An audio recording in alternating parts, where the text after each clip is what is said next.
আমি প্রায় মানুষকে বলতে শুনি যে টাকা নাকি মানুষকে চেঞ্জ করে দেয়।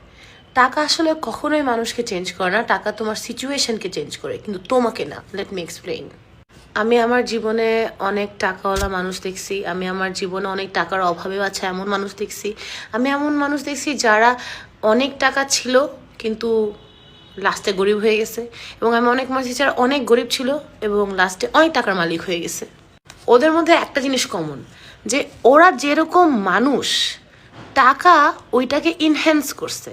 যেমন ওরা যদি ভালো মানুষ হয়, ওদের কাছে যখন টাকা আসছে ওরা আরও ভালো মানুষ হয়েছে।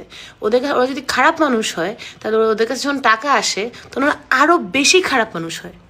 বেসিকলি মানি তোমাকে ফ্রিডম দেয়, তুমি যা হতে চাও ওটা করাটা অনেক সহজ হয়ে যায় যখন তোমার কাছে টাকা থাকে।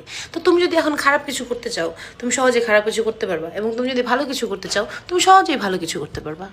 It's like if your already kind, তোমার কাছে টাকা থাকলে তুমি আরও বেশি কাইন্ড হবা।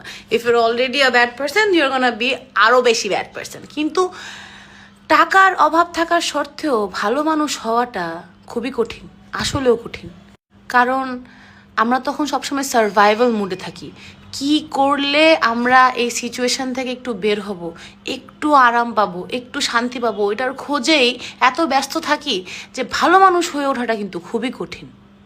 তাই মানুষের টাকাকে কখনো আজ পর্যন্ত ভ্যালু দেয় নাই। আমি যা ভ্যালু দিচ্ছি দ্যাটস এফোর্ট। কারণ কার কতটুকু করার যোগ্যতা আছে, এরপরও সে কতটুকু করতেছে, দ্যাটস অল ম্যাটার্স। আমার বাবা একটা মজার কথা বলতো যে টাকা, বন্দুক এবং পাওয়ার ভুল মানুষের কাছে চলে গেলে কিন্তু মহা সমস্যা।